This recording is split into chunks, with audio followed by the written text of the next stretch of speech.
esse catálogo de março, que demorou um pouquinho para sair, mas ele começa com a Marvel, né? Sempre começa com a Marvel, o catálogo da Panini, e aqui com o espetacular Homem-Aranha e Quarteto Fantástico. São as primeiras edições publicadas na Marvel no início dos anos 60, numa coleção que é para ter mais ou menos 60 números, mas pode ampliar. E a ideia é que cada edição, quer dizer, a cada 4 números a gente volta o personagem original. Vai ter Homem-Aranha, Quarteto Fantástico, Capitão América e Vingadores. Eu não sei exatamente qual vai ser a ordem. E depois desses 4 primeiros volta pro segundo volume do Homem-Aranha. É um resgate histórico, eu acho bem interessante, ainda com um preço mais acessível que a Biblioteca Histórica Marvel, que a Panini vem publicando. Na verdade, eu meio que travou já faz um tempo. Mas essa saga Império, quando veio as solicitações dos Estados Unidos, me chamou a atenção por tentar trazer essa área mais espacial. De vez em quando eles visitam, de vez em quando eles esquecem. Agora eu fico em dúvida com os Vingadores. Vai vir, a revista mensal dos Vingadores vai ter um spin-off da saga Império. Eu não compro Vingadores especificamente por causa dos Vingadores. Porque é muito ruim essa fase do Jason Aaron. Não sei que o Jason Aaron tem transtorno bipolar, porque ele faz uma fase ótima no Thor. Excelente. Depois não sabe escrever Vingadores, de repente. E eu, infelizmente, não acompanho nem Thor, nem Capitão América mais, que eu acompanhei durante anos a fio por causa desse mix, e acaba sendo sempre focado mais nos Vingadores que nos outros personagens. De 20, 90, vai pesando no bolso, e aí você vai cortando. Cara, eu arriscaria dizer que é mais uma tie-in, justamente para poder vender revista, tá? Para mostrar que está integrado, né, a todo o universo e tal. Então eu acho complicado, né? Eu não tô comprando nem as Vingadores, né? Você não bota sua mão no fogo. Eu não apostaria no caso, não para isso. Eu acho que só com a saga principal, você consegue manter a leitura e tal. Eu não acho que você precisaria investir, a não ser que você já esteja colecionando e tal, e acompanhe os personagens individualmente, né, da revista dos Vingadores. Se eu não me engano, é o Thor e o Capitão América agora que estão lá também, né? Aí a gente tem Vingadores Infinitos, é uma reimpressão. É uma fase bem legal do Jonathan Hickman. É outro autor que vale a pena ir atrás. O problema é que esses encadenados eram R$30, agora estão 60. Já foi lançado nas revistas mensais. Isso aí é antes são os caminhos que vão levar para as Guerras Secretas. X-Men é uma fase bem interessante do Hickman, o mesmo que fez os Vingadores, agora está nos X-Men, e que eu estava acompanhando, gostando pra caramba, e aí eu cancelei a assinatura, fui comprar na Amazon, que eu tinha colocado na pré-venda, perdi 2 números, aí então não querem que eu leia, então eu falei mais. Bom, a Marvel Saga, né, apesar de eu recomendar, né, muito ela, não só pela qualidade, né, das histórias em si, da arte e tal. Essa espetacular Homem-Aranha está trazendo toda a fase do Straczynski, desde que ele entrou. A fase do Straczynski é o início da fase da Panini, praticamente. Eu acho que é mais um histórico. É uma fase interessante, traz conceitos interessantes. Isso mesmo. Começo dos anos 2000. E eu acho que para a Panini ela é mais importante ainda porque é o início da Panini no Brasil. Foi quase, acho que a partir da edição número 6 da Panini, aquele formato gigantão, maior que o americano, que ela começou, vai tomar os primeiros anos da publicação do Homem-Aranha na editora aqui no Brasil. Eu recomendo assim bastante, né, em relação a essa Marvel Saga, o conteúdo dela. O problema mesmo está no preço, né? O acabamento, o material é muito bom. Aquele formato, né, americano, um pouco maior, como o Presto falou. O problema é o valor. Ela é a única que não sofreu reajuste por enquanto, porque ela já vinha cara desde a número 4, se eu não me engano. Foi quando começou esse preço. R$ 59,90. Eu fui com ela até a número 6, mas todas eu paguei com desconto, bastante desconto. Só a número 1 que eu comprei a preço de capa, que era R$19,90. Acho que foi a única que eu comprei até em banca, inclusive. O resto foi tudo com desconto e tudo por site, seja na Amazon, né, seja na própria Panini e tal. E principalmente as 2 últimas, as 5, 6 eu peguei no final do ano agora e paguei, sei lá, se elas custam 60, eu devo ter pago uns entre 35 e 40 reais em cada uma, mais ou menos, entendeu? Então por isso que, para mim, acaba compensando. Mas eu não dei continuidade, agora o catálogo está anunciando a número 9, né, mas atualmente você tem até a 8, né, para você comprar já e tal. Eu parei na 6 e não dei continuidade e não sei se eu vou, porque ainda não apareceram promoções boas. O Universo Marvel, o fim, é uma revista que eu compraria, mesmo eu arriscaria, mas não por esse preço. O aumento de preço das revistas impossibilita de se comprar essa revista. Eu também acho complicado. Essa daí provavelmente não é o tipo de revista que eu vou pegar, e mesmo que eu pegasse ela, eu provavelmente não faria review. Para mim, eu não acho que ela é uma fase também memorável, né? Apesar de abranger aí muitos títulos, né, com vários personagens e tal. Para mim, ela só vale, né, pelo desenho do Larsen, né, apesar de ele dividir, né, a arte com outros autores. A revista de baixo, que tem mais Morales com Grandes Poderes, é uma coleção bem interessante. Eu acho legal essa coleção Marvel Jeans. Ele é um formato menor que o americano, um pouco menor que o americano, e não é o formato paraguaio inventado no Brasil, isso aí tem nos Estados Unidos. Ela tem essa linha de revistas, que é uma formatinho americano, vamos chamar assim, formatinho americano. Que é maior que o nosso formatinho, entre o antigo nosso formatinho e o formato americano. E a Adam Wide, que é um formato italiano. Esse formato TIM, ele vai pegar um dedo a mais aqui do que o italiano, e no que seria um dedo a menos, se você tirasse o Injustice, seria o tamanho do formato Marvel Teams. Esse é um formatinho, e aí agora a gente tem esse outro formato, que não é essa Marvel Teams ainda, tá? É uma outra proposta, no caso, semelhante, qual a diferença? Aí agora a gente tem o formato da Marvel Teams, que é maior do que esse outro, do Homem-Aranha, e aí depois, agora a gente tem um formato Bonelli. Peguei uma Dragoneiro aqui, que ela é mais larga. Para acrescentar ainda, tem o formato americano, que é outro modelo, e aí no formato europeu, Nossa, que é completamente diferente. Então a gente vai encaixando os formatos em ordem de estatura.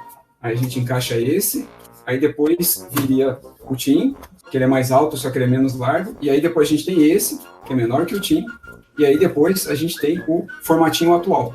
Mas essa coleção Marvel Teams, ela começou no passado, ela vem com essa proposta um pouco menor, ainda no material de qualidade, num preço de R$ 34,90 essa edição, e 300 páginas. É completamente surreal com o que a gente vem vendo, o que está sendo praticado com as outras edições da própria editora.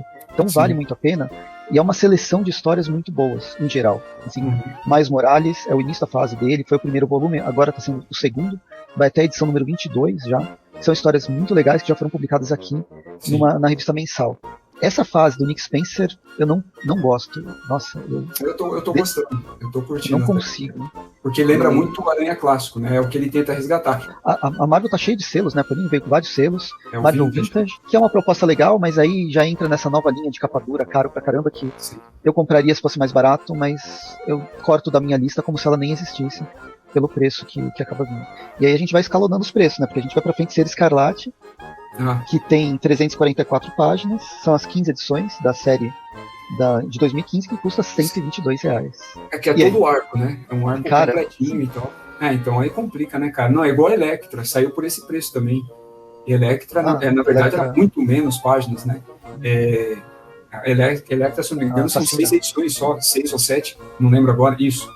E essa daí, pelo menos, né, você tem 15, ou melhor, né, você tem 16 edições, 15 edições, e é todo um arco. Esse, assim, eu não compraria para quem, obviamente que a Panini está lançando cada série. Quem assistiu a série vai gostar porque faz total sentido. Essa ideia, essa noção da bruxa e tal, de legado, muito da série veio com essa, eu não vou chamar de minissérie, né, mas vou chamar de arco. Esse arco da Feiticeira Escarlate que saiu por mais de um ano, né, em 2015 e tal. É mais para quem assistiu e mesmo que esteja fora, né, do mundo dos quadrinhos e tal. Mas assim, não é um material para mim, esse daí, da Feiticeira. Não é o foi aqui que foi lançada essa ideia que a Feiticeira Escarlate é um título e não simplesmente o nome da pessoa. Ela é uma entidade, né, é uma entidade mística e não um personagem, uma pessoa como era, né, antigamente. Não um mutante que tinha esse poder, mas sim uma entidade. Isso começou a ser publicado aqui em capa dura, se eu lembro bem, né? Naqueles formatos tipo Vingadores, mas não foi terminado. Acho que foi lançado só a primeira edição. Gavião Queda Livre é uma minissérie que foi lançada. Eu pegaria. Pegaria fácil. Eu não me interessei. Não, então, é muito fácil eu pegar. Eu antigamente, até metade do ano passado, antes de começar a escalonar o preço, eu culpo a Panini, mas também não é só culpa dela, né? A gente tem todo esse contexto de pandemia, contexto de crise de papel, editoras e as gráficas e tal. Então, é um reflexo que acontece. Mas com preços menores, eu sei que eu comprava bem mais. Eu queria arriscar bem mais, em mais títulos diferentes. E eu acabava ficando preso em vários títulos por causa disso. Essa se encerra, essa é uma minissérie em 6 partes. Sim. Marvel Vintage, Justiceiro, Zona de Guerra, 6 edições. É uma história clássica. Esse pra mim é obrigatório também. Esse aí pra mim tem que ter, assim, o preço complica porque são só 6 edições, tá? E essa época, nem é uma minissérie nada, são mensais do Justiceiro dessa época. Mas a gente tá falando de material extremamente clássico dos anos 90. Isso, com Romita, né, já com o traço novo dele, arrojado, que me agrada bastante, claro, mas desagrada muitas pessoas.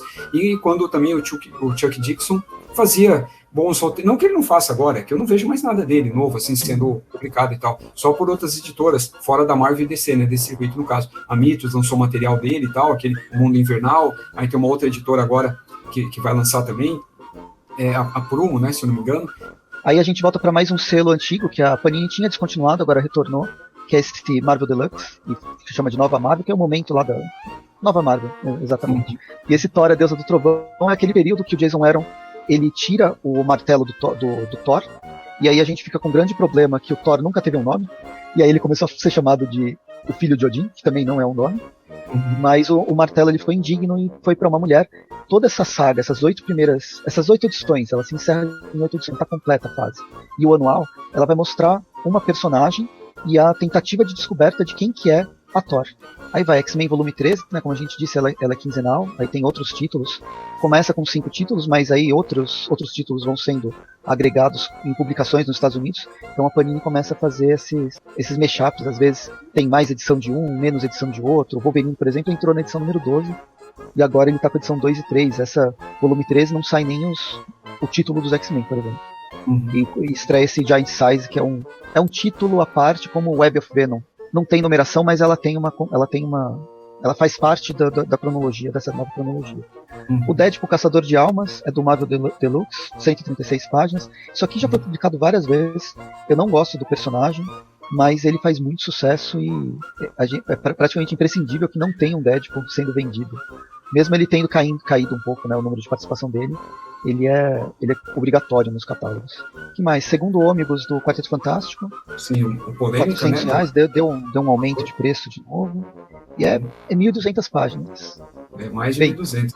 Quem gosta do Quarteto Fantástico do John Byrne, é ótimo essa fase, vale a pena comprar. E quem comprou a primeira vai ser obrigado a comprar essa, não tem como. Mas assim, vale muito a pena. Para quem não compra mais nada e for comprar só isso, vale a pena. Sim. O Quarteto Fantástico volume 6. É um quarteto que eu tava querendo muito, eu gosto do Dan Slott, como eu disse, do Homem-Aranha, mas eu não curti o início da fase dele e abandonei o personagem logo no primeiro encadernado, não dei continuidade. E aqui ele traz o encadernado com 96 páginas a R$20,90. É o encadernado, na verdade, uma mensal. Como se fossem 3 mensais encadernadas, né? O formato de mensal da Panini. Ah, tá, entendi isso, compilado. E termina o catálogo da Marvel com o Thor em Nome do Pai, que é publicação do Straczynski, aquilo que a gente tinha comentado. É o segundo arco do Straczynski. É um período que eu gosto do Straczynski como escritor, e é um período do retorno do personagem depois da morte dele, um pouco antes o Thor Ragnarok, foi um pouco antes da queda, lá em 2005, foi Vingadores a Queda. É um momento legal, e, eu vou chover no molhado falar que tá R$74,90 e isso me incomoda o preço. Então, agora só a gente fechou o catálogo, mas só para ter uma ideia do que está em pré-venda, e essa primeira vai ser lançada na segunda quinzena de junho, a coleção definitiva do Homem-Aranha. Ela funciona parecida com o que a gente tem agora naqueles formatos de 5 edições, que vai custar R$14,90 a primeira edição das histórias clássicas do Homem-Aranha, mas num formato bem maior, né? Aqui são 560 páginas, é um ônibus de 560 páginas com as primeiras 19 edições, custando R$200. Assim, em comparação com outros ônibus, eu acho que esse aqui tá mais em conta, tá? Se for ver. Dinastia M, esses novos X-Men do Grant Morrison, são republicações que a Panini são publicações já do período da Panini que ela tá republicando. É o Marvel Essentials, né? É um selo que republica esse tipo de história. Eu acho legal chamar a atenção desse X-Men a Tropa Alpha Guerras Asgardianas, do Marvel Vintage. É a primeira vez que isso é publicado no Brasil. Assim, é a primeira vez que isso é publicado encadernado no Brasil. A primeira vez foi na Abril, em formato nos anos 80, no finalzinho dos anos 80, em formato no formatinho. Então ela saía, se não me engano, nas revistas antes das revistas do X-Men. Nova Marvel Deluxe e o Marvel Saga com Espetacular Homem-Aranha 9 e Espetacular Homem-Aranha 11. E aqui está indicando que são duas coleções diferentes. Uma é na Marvel Saga e a outra é na nova Marvel Deluxe, no caso. São duas coleções diferentes. Espetacular Homem-Aranha, volume 11 da Marvel Saga, ele viria no volume talvez 13, 14 dessa Espetacular Homem-Aranha 9 do Marvel Deluxe. Uhum. É engraçado. É sim. É meio que uma coincidência, né, que aconteceu. Esse Coleção Clássicas Marvel volume 5 vai ser o do Hulk, o volume 1, então dando aquela aquela continuidade. Homem-Aranha, depois o segundo quarteto. Aí a gente vai ver, tem o Hulk é o 5, mas tem X-Men que é o 4, acho que Capitão América é o 3, a gente vai ver ao longo disso. Marvel Vintage com Guerra das Armaduras, é uma saga clássica do Homem-Aranha, já foi publicado do Homem de Ferro, já foi publicado pela Panini. Aí tem o Homem-Aranha do David Michelin e o Todd McFarlane, isso aqui foi uma surpresa, ninguém tinha falado, né, desse ônibus do Todd McFarlane, por R$300, mas é um ônibus. É uma edição bem grandinha. Deixa eu ver, são 850 páginas. Demolidor Homem Sem Medo, fase clássica do Demolidor. Essa é uma fase muito boa. O Frank Miller. Então, o Miller e o Romita Jr. E o Romita Jr. É uma fase clássica do sim, é aclamada. Essa já foi republicada 500 vezes. Várias vezes. Tanto pela Abril quanto pela Panini. Pela Panini, então, é como Cavaleiro das Trevas, né? Então, da Marvel. É catálogo. Sim, é catálogo. Essa é a revista de catálogo. Homem-Aranha História de Vida é uma história que eu não comprei na época. Ele estava mais caro do que o normal, mas é uma história muito legal que vai mostrar. Mas é uma história bem legal que vai mostrar a cronologia da Marvel, a cronologia do Homem-Aranha, como se ele envelhecesse de verdade. Então ele nasce, as primeiras histórias se passam nos anos 60, e a cada edição foi uma minissérie em 6 partes nos Estados Unidos, que estão todas aqui, e a cada edição vai retratar uma década. Mas o Homem-Aranha envelheceu nessa década. Então é a década de 70, a década de 80, a década de 90, e vai terminar ele com 60, 70 anos de idade nos anos de 2010. Fazendo referência à saga daquele momento que estava acontecendo nos quadrinhos, no título mensal. Essa do Loki, ela também tinha sido comentada e tal, mas ela foi meio que surpresa agora aqui também, né? Ela ainda vai ser anunciada e tal, a Vote Loki. É um período do Loki bonzinho, nos anos 2015, 2016. Sim, eu lembro. É uma continuidade dos encadernados. Nessa etapa, né? A série televisiva vai se basear, se eu não me engano, nessa série, né? Em quadrinhos. E é uma continuidade dos encadernados que a Panini já vem publicando já faz um tempo. É bem esporádico. A cada um ano publica 6 edições, mas ele já vem publicando. Aranha Fantasma é o final do arco. É o final do arco da Aranha Fantasma. Essa é uma fase que eu tava gostando da personagem. São ela 3 mudou edições, termina com essa é a terceira. Saiu 2, essa é a terceira e última. Essa é a última. Fase. Ela tem as edições 1 a 10 da Aranha Fantasma. Na última edição ela tinha assumido esse nome Aranha Fantasma. Ela veio pro universo 616 e resolveu ser mais uma personagem, mas com esse novo nome. E aí são as 10 edições que foi cancelado nos Estados Unidos por causa da Covid. Ela foi vítima da Covid. E aí é um encadernado de 216 páginas em capa cartão. Guardiões da Galáxia é um grupo que eu gostava, mas eu já abandonei desde o Bendis. É uma nova fase que está sendo publicada. Quando começou a ser inspirada, o roteiro nem tanto, mas visualmente no filme, a qualidade já começou a cair bastante. Já caiu bastante. Marvel X, essa que se passa é tipo um prólogo da Terra X. Tá, entendi. Ela é um prólogo do universo Terra X. Entendi. Não sei o que esperar, não li. Miracle Man versão encadernada, finalmente, vindo o segundo volume. Na verdade está vindo rápido, né? Demorou para vir o primeiro, mas está vindo rápido. A Panini já publicou no formato mensal, que não fez muito sucesso na época por ter sido mensal, e aí demorou bastante. Aí tem a Spider-Man. Série nova aí, de 2021. Vou comprar. Essa eu vou comprar. Mesmo custando esse preço, mais por causa da personagem, e é um período completamente diferente, ela voltando àquela ideia de agente secreto. Porém, eu não gostei desse uniforme. Eu gosto tanto daquele uniforme que trouxeram nos anos... Ele remete ao clássico, né? Ele remete ao clássico. Mas eu acho que o clássico não funciona. E aí, podem me xingar. Não tem muito problema, não. Vingadores, né? Coleção Clássicos Marvel Volume 4, é o Vingadores, volume dos Vingadores. Demolidor tá numa fase muito boa, eu agradeço muito que o preço continuou R$22,90. Vale a pena. O Mortal Hulk, volume 7. Preço, mas não conseguiram manter o preço dele. O Hulk deu uma aumentada, mas como eu já disse, é uma fase muito mais pegada para terror psicológico. Quem tá lendo gosta bastante, mas eu acabei abandonando no início.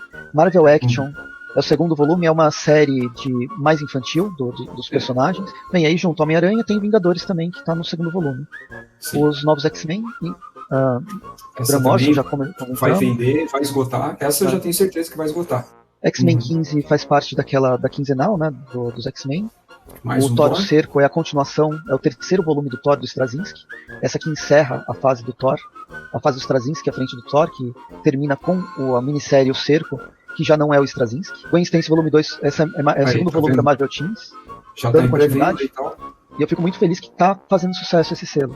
Principalmente porque eu quero pegar alguma coisa mais pra frente. Espetacular Homem-Aranha volume 10, a mensal do Homem-Aranha.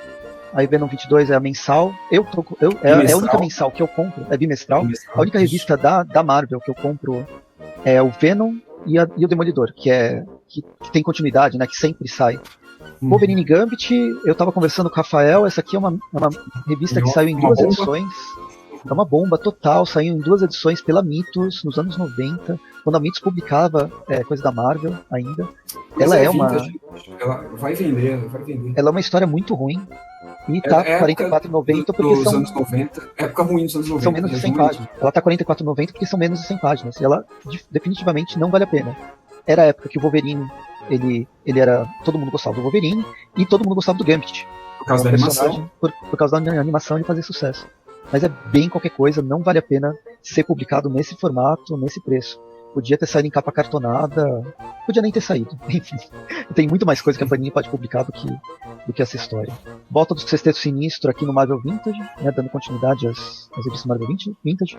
Um período bem interessante do Homem-Aranha. Aqui é anos 80 ainda, né? Final dos anos 80. Sim, bem final mesmo. Com o desenho né, do Larsen, né, do Eric Larsen nos desenhos, né?